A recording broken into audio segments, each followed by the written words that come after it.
Hi guys, today our class is about using context clues. Today is December 1st and the session is being recorded. So let's start. What is the context and what are context clues? The words that you already know in a sentence can help you figure out the meaning of new words that are also in that sentence and that you don't understand. These familiar words in the sentence are what we call the context or setting, and they are which help they help us understand or infer the meaning of a new word. Let's see, for example, the slide. In this slide, we have a sentence that says, "Our country cousins live on a farm and love rural life." And we see this word rural and we think, well, I haven't seen that word a lot. I'm not sure what it means. But we have some words, and that's what we're going to find out here, that can help us understand or figure out what it means. So, which words in this sentence can help us? Well, maybe the sentence is telling us that our country cousins, they're from the country, live on a farm, this is where they live, and love rural life. So maybe rural has to do with country and farm, okay? So in this case, the words country and farm describe how our cousins live, okay? So they give you clues of the meaning of rural. These words are called context clues and help you guess the meaning. Rural means off or in the country. So that's it. Okay, a farm is a rural building. If you're talking, a rural property. We if we talk about a barn, for example, it's a rural building. So we use the word rural to refer to things that are from the country. Okay, country things. All right. Let's see some examples. In this case, we have to identify the context clues in each sentence and tell the meaning of the underlined word based on these context clues. Number one, since we grew up in the city, we only know urban life. And the underlined word is urban. We have to figure out the meaning of urban by the rest of the words. In this case, we can see since we grew up in the city, so city can help us, we only know urban life. So urban life might be referring to something in the city, right? So if we go to the dictionary after this, we can see that urban means related to a city. So as you can see, there are words in the sentence that help us figure out the meaning. Number two, most campers did not say anything, but Mary was quite vocal. Okay, vocal. I don't know what that means. So let's see. All the campers, well, most of the campers did not say anything, but so not saying anything and using the word but to tell that Mary was, the opposite of not saying anything, then maybe this has to do with speaking or talking a lot. So Mary is not mute, right? So did not say anything, but it's the context.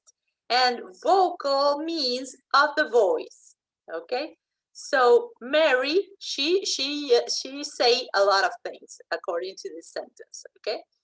Number three, she dug with her trowel because a shovel was too big. Okay. Okay, she dug. Dug means, like when you use a shovel to pull earth from the that it's not loose, and make like a hole. Um, and shovel is also a word that can help us. We know what a shovel is. It's a tool with a long handle and a metal scoop, right? We already saw that in spelling. So a shovel was too big to dug, but she used a trowel. So maybe trowel is like a small shovel, but it's not called shovel, right? It's something like what we have in this picture, okay? This is called a trowel. And if we go to the dictionary and look for it, we can see trowel, a small tool consisting of a flat metal blade joined to a handle, used for spreading building materials such as cement, okay? So trowel, the meaning of trowel, we can infer it through these words, okay? Dug and shovel. Number 4, she watched the farmer shear wool from the sheep and pile the soft fleeces on the ground. So, okay, fleeces, what does that mean? Okay, so we have shear wool, that is to take wool out of our sheeps. And we have the word sheep, okay, and soft fleeces on the ground. So maybe soft fleeces, when you shear wool from a sheep, you have some soft material, right? So maybe that material is called fleeces, and it looks like this. Okay, so you go to the dictionary and you see fleece, the thick covering of wool on a sheep. So it is what we remove when we shear wool from a sheep. Okay. Then number 5, Todd was cautious in the woods because he knew hikers must be careful. So cautious, what does that mean? So Todd was cautious. Okay, let's see, what was he doing? Okay, he knew hikers must be careful. So being careful maybe has something to do with being cautious. And so that's something that gives me an idea of the word. And if you check on the dictionary, cautious means someone who is cautious to avoid risks, and that's what he was doing. Okay, he was being careful. Okay, so cautious and careful, they are synonyms. Okay, all right. Here we have a different instruction. Let's draw lines under each familiar word that help us define the underlined word in each sentence. You should copy this on your notebooks, okay, and underline the words. We are going to do it here. Let me check for my tools, my annotation tools. Okay, and I will write here. So, 1 second. The trail was concealed by the leaves and branches that covered it. So, what is concealed? Let's see, it was concealed by leaves and branches that covered it. So I'm hiding something, right? So concealed could be hidden. So for example, the trail was hidden by the leaves and branches that covered it. Let's see the meaning. The meaning of hidden, let me close this, okay. Concealed, kept hidden, or where it cannot easily be seen. Okay, so as you can see, this helped us. Leaves and branches that covered it, that helped us define conceal. Then let me get my tools again, annotation. Okay. Number 7, we found only a narrow path instead of the wide trail. So it's something that it's opposite to wide instead of the wide trail. So these words help us define narrow. Narrow must be the opposite of wide. Okay, let's check. If we go to the dictionary and check, we will find narrow is something that is small in width. Okay, so it's indeed an opposite to wide. Okay, number 8. I'm gonna keep my tools again.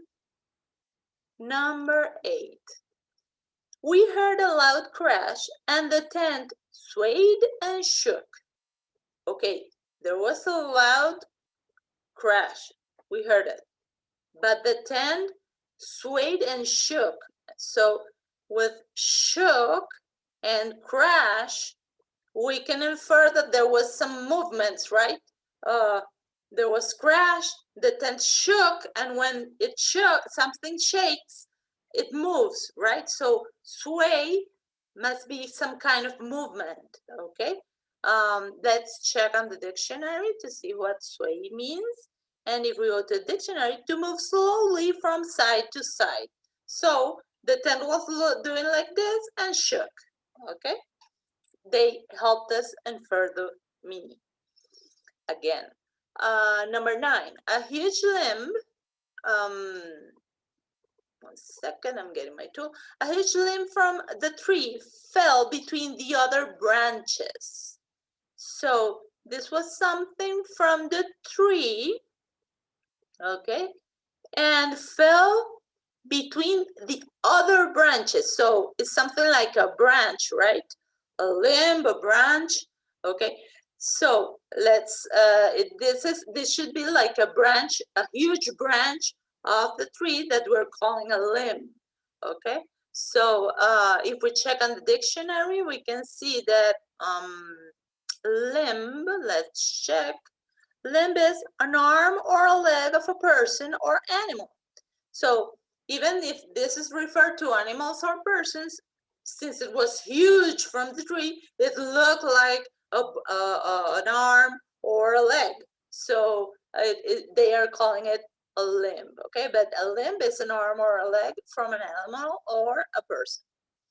Again, other branches and from the tree helped us define that. Then number 10, we saw 2 deer, a fawn and its mother. In this case, there are some words. Oh, sorry, I stopped sharing this. Let me share it again. Okay. In this case, we are talking about 2 deers.